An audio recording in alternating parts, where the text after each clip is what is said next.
kita akan coba melakukan sortir ya. Jadi 45 kemarin kita tebar 45 itu 10 hari kita akan sortir ukuran 67 ya. Nah, yang belum tahu, yang belum paham nanti sortirannya seperti apa. 67 ini berarti yang ketangkep sama bak sortir 67 ini adalah ukurannya 67 ya. Nah, yang keluar ini adalah 56 seperti itu ya. 10 hari itu target kita itu naik 2 ukuran sampai 3 ukuran ya. Nah, ini yang keluar ini adalah 56 ya. Coba lihat ini 56. 56-nya paling prosentasenya hanya 30% saja ya. Nah, yang banyak itu adalah di 67 dan 78 kita lihat ya. Nah, ini ukuran bak sortirnya adalah 78 ya. 78 berarti yang keluar nanti adalah 67 ya. Jadi banyak yang belum paham ukuran seperti apa ya. Jadi kalau kita pakai bak 7 yang keluar itu di bawahnya 7 berarti 6 gitu ya. Jadi yang kesangkut ke sini adalah yang 7 benar-benar fix 7. Jadi teman-teman nanti kalau nggak paham silahkan tanya di kolom komentar ya. Nah, ini 67-nya banyak lumayan ya, dan 78-nya ini hampir 30%. Jadi untuk 67-nya itu adalah 40-50%, ini 78-nya akan kita taruh sini. Nah, tadi kan dari sana kan udah 56 ya. Nah, ini 67-nya murni, ini 67 murni. Ya, terus ini adalah 78 murni. Nah, ini yang dimaksud 78-nya ini. Ini sortiran pertamanya begini ya. Jadi seperti itu ya. Untuk perlakuan sortir tadi itu dikocor, terus penyortirannya yang benar seperti itu. Nah, tata cara sortir setelah ikan ada di bak sortir ya. Nih, kita ini tujuannya untuk menakut-nakuti ikan supaya ikan masuk ke bawah ya, masuk ke lubang ukuran sortir bak sortir ya. Jadi tujuannya apa? Tujuannya untuk supaya perlakuan sortir itu bersih ya. Jadi tidak ada misalkan masih ada ukuran 45 atau 56 yang nyangsang di ukuran bak 67 ya. Jadi tujuannya untuk agar supaya sortir itu bersih seperti itu ya. Nah, seperti ini. Kita akan takut-takutin ikan dengan cara dikocok-kocok seperti ini. Nah, setelah itu sekiranya udah bersih, kita angkat sedikit. Nah, setelah itu kita masukkan ke bak yang 78. Nah, nanti kita isi lagi. Ini sama ukuran bak 78, kita akan kocok supaya bersih. Ini kocok supaya bersih. Nah, tujuannya seperti itu supaya ukuran 78 itu benar-benar bersih ya. Ini untuk mendapatkan kerataan dalam ukuran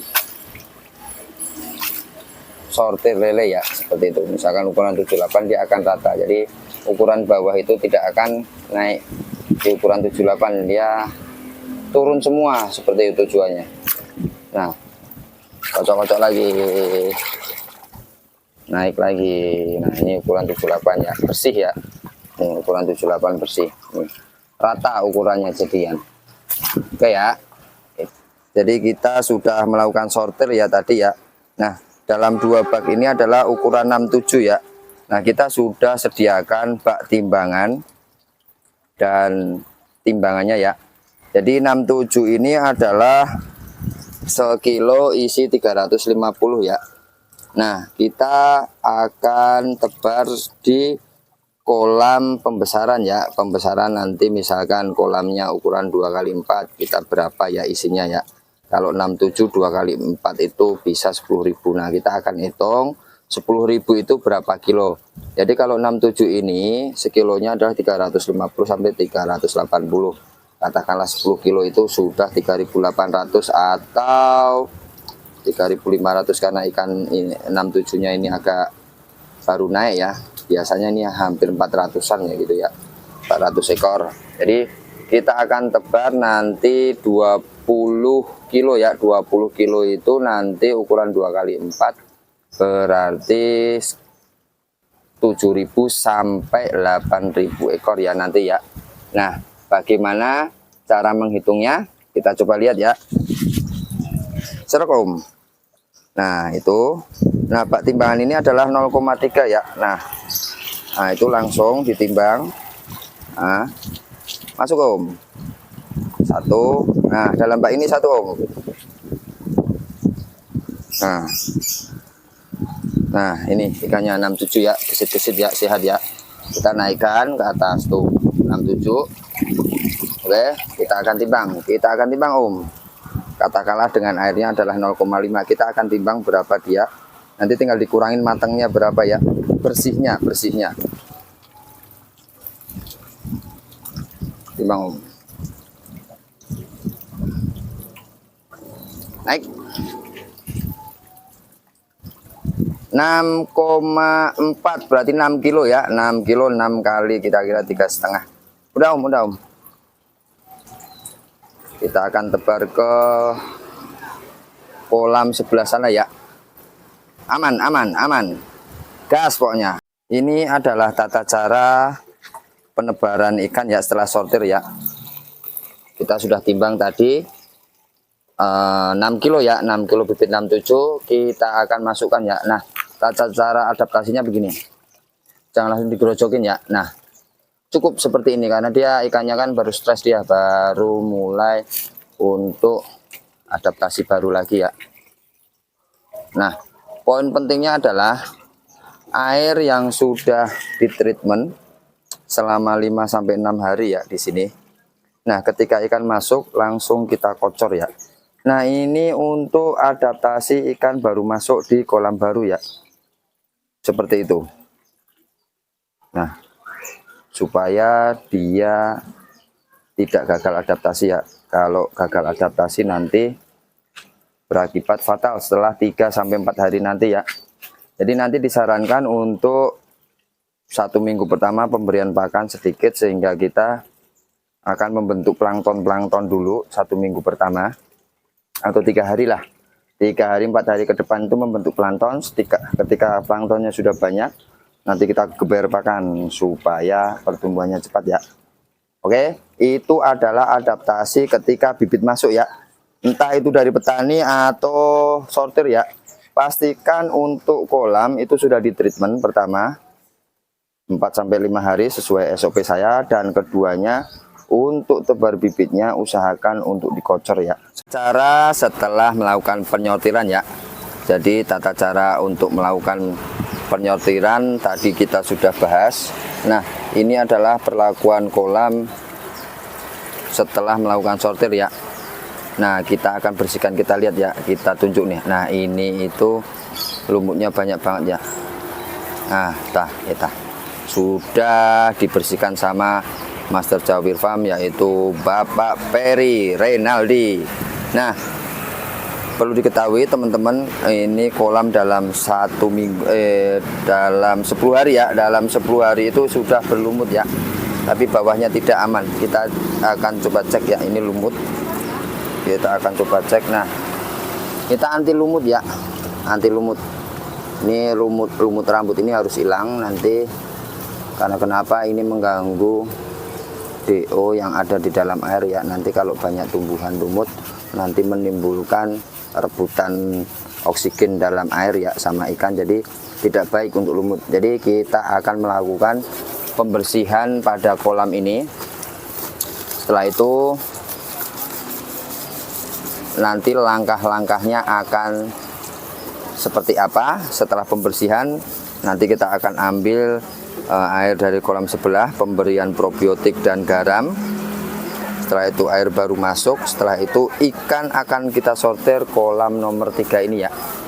Kita akan pisahkan 56, 67 dan 78. Jadi perlu diketahui ya, kolam yang mengandung lumut terutama lumut rambut itu tidak dianjurkan ya, karena dia akan berebut oksigen dalam air sehingga kondisi ikan itu miskin oksigen seperti itu. Yang keduanya adalah lumut itu adalah tempat bersarangnya bakteri jahat atau amonia ya. Jadi semakin banyak amonia berarti semakin banyak lumut. Jadi cek kolam masing-masing apakah lumut rambut ya biasanya dibilang, atau bahasa ilmiahnya adalah alga atau ganggang. Itu tidak dianjurkan dalam budidaya lele di kolam terpal ya, karena itu sungguh-sungguh sangat bahaya kalau tidak dibersihkan. Jadi kita bayangkan dalam 10 hari aja sudah banyak banget lumut ya. Jadi nanti kalau hampir 2 minggu 3 minggu mungkin akan lebih parah lagi. Nah kita lihat ya, kolam 5 itu juga sudah banyak ya di atasnya. Nanti kita akan sortir besok karena airnya sudah mulai kurang kondusif ya. Oke, itu saja penjelasannya. Setelah melakukan sortir, kita melakukan pembersihan kolam untuk nanti ditebar bibit lagi ya. Nanti kita akan coba cek seperti apa treatment air setelah pembersihan kolam ini ya. Nanti kita akan videokan untuk, jadi setelah penyortiran ikan lele yang pertama, yang keduanya adalah setelah pembersihan kolam kita akan siapkan garam grosok ya, dan booster sel multi. Ini mengandung Bacillus subtilis dan Nitrobacter ya. Ini rekomendasi buat teman-teman karena saya sudah memakainya lama ya. Nah, yang kedua adalah penting sekali karena ini berpengaruh terhadap ketika ikan nanti kolam 3 ini nanti akan disortir. Nanti kita akan taruh di sini ya. Nah, supaya airnya itu matang, kita tidak usah nunggu 4 sampai 5 hari ya. Jadi itu adalah poin pentingnya buat teman-teman ya, karena kesalahan dalam tata cara sortir setelah penyortiran itu airnya air baru ya, tanpa dikasih apa-apa atau tidak ditreatment atau dengan air biasa ngocor. Nah, ini adalah tata caranya yang penting. Nah, kita ambil kolam air sebelah ya. Pastikan air kolam sebelah itu ikannya sehat ya. Nah, caranya seperti apa? Nah, caranya seperti ini. Nah, biarkan pengambilan air kolam sebelah ini. Nah, seperti itu. Nah, ini biarkan mengalir ke sini ya. Nah, nanti akan bercampur dengan air baru. Air baru itu. Nah, jangan lupa ya, ini Pak sortir kita kasih pelampung ya, tutup botol probiotik ya, supaya dia mengambang di atas dan diambilnya air atas. Banyak teman-teman yang salah ketika pengambilan air bawah ya, karena air bawah itu adalah padatan. Jadi ketika kita ngambil air bawah ya itu amonia sama saja. Tapi ketika pengambilan air bawah itu tidak dianjurkan ya. Inilah solusinya. Solusinya pengambilan air atas. Catatannya adalah ikan yang ada di kolam yang diambil airnya itu adalah ikan sehat ya. Yang pertama itu. Yang keduanya pengambilan air atas seperti itu, supaya plankton-plankton atau bakteri baik dalam kolam ini yang atas itu sudah masuk ke kolam yang baru dibersihkan, baru disortir ini ya. Tujuannya seperti itu. Jadi ketika kita sortir tidak akan gagal adaptasi lagi dengan air baru ya. Karena air baru itu harus nunggu pH-nya stabil, DO, TDS dan segala macam ya. Nah, solusinya seperti itu teman-teman. Nah, airnya nanti akan hijau sendiri ya. Nah, tata caranya pemberian probiotik sama garam ya. Garamnya ini kebetulan harusnya musim hujan di Karawang, tapi apa namanya ya, panas bulan Desember ini. Jadi kita akan coba kasih rata saja, rata. Kira-kira kolam kali 2 itu rata ke seluruh kolam. Tadi kita kasih 5 genggam ya, 5 genggam. Nah, keduanya adalah probiotik dari sel multi yang mengandung bakteri Nitrobacter dan Bacillus subtilis, kira-kira 5 sampai 6 tutup ya, karena ini air baru ya. Nah, karena saya megang sendiri, kita akan kasih ya di sini kira-kira 5 sampai 6 tutup saja. Udah cukup. Nah, nanti akan bercampur dengan yang lain sama garam.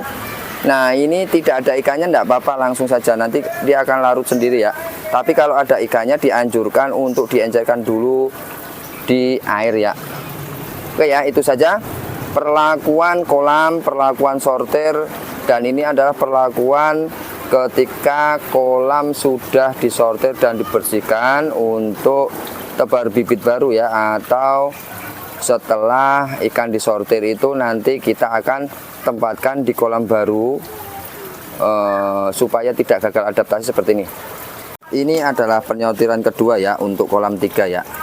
Jadi kita tadi sudah melakukan sortir untuk kolam 4. Nah, seperti ini nih keadaan setelah pemberian garam dan probiotik serta dicampur dengan kolam sebelah ya, dengan catatan air atasnya saja ya. Kita ambil di sini. Ini seperti ini. Tuh, nyala ya. Nah, seperti itu. Jadi usahakan air nanti hijau ya. Nah, setelah kita lakukan sortir di sini nanti akan dipindahkan ke kolam 4. Jadi nanti tidak akan gagal adaptasi ya, karena kenapa? Airnya sudah matang. Plankton sudah terbentuk karena ngambil di kolam 5 seperti itu. Nah, bakterinya ditambah dengan probiotik 5-6 tutup. Terus pemberian garam ya. Nah, kita akan melakukan sortir di kolam 3 ini. Nanti kita 6-7-nya akan taruh di sini serta 5-6-nya campur dengan kolam yang tadi kita tebar ya. Cukup lumayan padat, 15.000. 15.000 10 hari ya. 56, 67, 78. 67-nya kurang lebih 40-50%. Nah, jangan lupa ya untuk pengocoran ya. Pengocoran karena bawah itu adalah airnya amoniak. Dikocor. Oke, setelah melakukan sortir untuk kolam 3 dan kolam 4 sudah diisi air baru dan air lama yang ada di kolam 5, setelah itu kita melakukan sortir ya. Nah, kita akan timbang berapa nanti untuk jumlah tebar di kolam 4 ya. Oke Om, kita timbang Om. Timbang karena kita pakai bak ya. Jadi kita akan timbang berapa masuknya. Kita akan hitung 2 kali 4 itu targetnya adalah 10.000 nanti. 10.000 sampai ukuran 89, 9, 10 ya. Sampai dengan 10 hari ke depan targetnya. 67, 78, 89, 9, 10. Jadi ada 2 sampai 3 ukuran ya nanti naiknya. Oke Om. Timbang Om. Timbang ini ukuran 67 ya. Kita akan coba lihat 67. Nih 67. Alhamdulillah bibitnya bagus ya. Kalau bibit bagus, perawatan air bagus, dengan cara apapun pasti bagus. Misalkan seperti ini ya. Oke Om, timbang Om. 2,6 matangnya atau bersihnya adalah 2,3 ya. Oke Om, turun Om. Turun, kita masukkan ke kolam yang sudah di treatment. Oke Om, masuk Om. Masuk. Nah, pelan-pelan, oke, masukin. Bismillahirrahmanirrahim. Nanti targetnya adalah 10.000 ya. 10.000 kalau 350 samplingannya berarti kita butuh adalah 20 kilo 7.000, berarti kira-kira 25 kilo nanti masuk ke sini ya, sampai dengan ukuran 89, 9, 10. Targetnya adalah naik 2 sampai 3 ukuran dalam 10 hari ya. Nah, caranya seperti itu. Kita kocor air baru masuk. Setelah itu kita ambil air kolam 5, air matang, air atasnya. Setelah itu eceng gondok yang ada di kolam 3 kita pindahkan ke sini. Jangan lupa untuk akar-akar eceng gondok nanti dibuang ya. Nah, ini udah dipotongin. Ini udah dipotong terus dibuang. Nah, ini tinggal eceng gondoknya nanti akan berdiri sendiri ya. Besok kalau sudah kena panas ya. Nah, nanti kita akan lanjutkan sortirnya. Nanti kita akan bersihkan kolam ini. Setelah ini penuh, nanti airnya bagi 2. Tambah probiotik, tambah garam. Air naik lagi buat ukuran 56-nya. Oke, ini adalah event terakhir ya.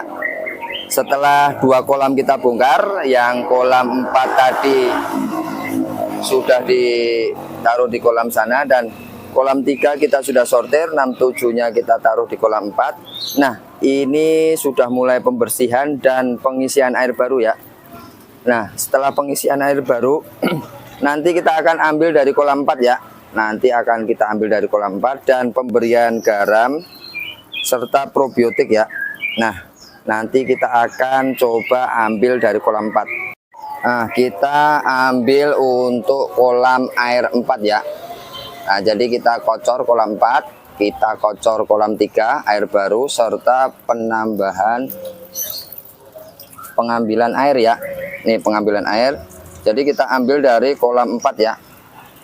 Nah, kolam 5 sudah stop. Jadi kolam 4 ini nanti akan dibagi 2 ya. Di kolam 3 ini. Nah, setelah itu penambahan probiotik sama garam. Nah, kita garam coba sebarkan rata saja ke seluruh kolam. Aman, bismillah. Nah, ini yang dilakukan setiap sortir ikan ya. Nah, setelah itu penambahan probiotik kira-kira 5 sampai 6 tutup saja. Oke. Nah, seperti itu. Kita akan tunggu airnya naik, baru nanti ikan yang 56 ini,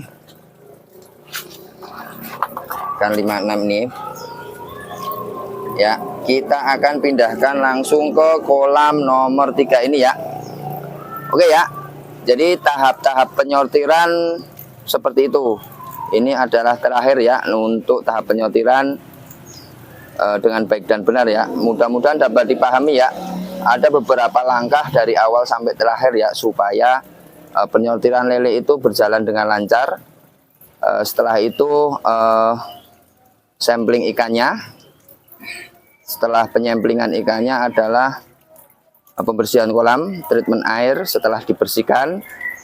Setelah itu adaptasi ikan baru masuk ke kolam dan pengambilan air matang dari kolam-kolam yang ada di budidayanya sampingnya ya, begitu. Jadi mudah-mudahan dapat dipahami ya dari berbagai macam tahap. Nanti jika kurang paham silahkan bertanya di kolom komentar. Itu saja, salam sukses berjamaah petani lele Nusantara. Salam hangat dari Kota Karawang, Jawir Farm. Terima kasih.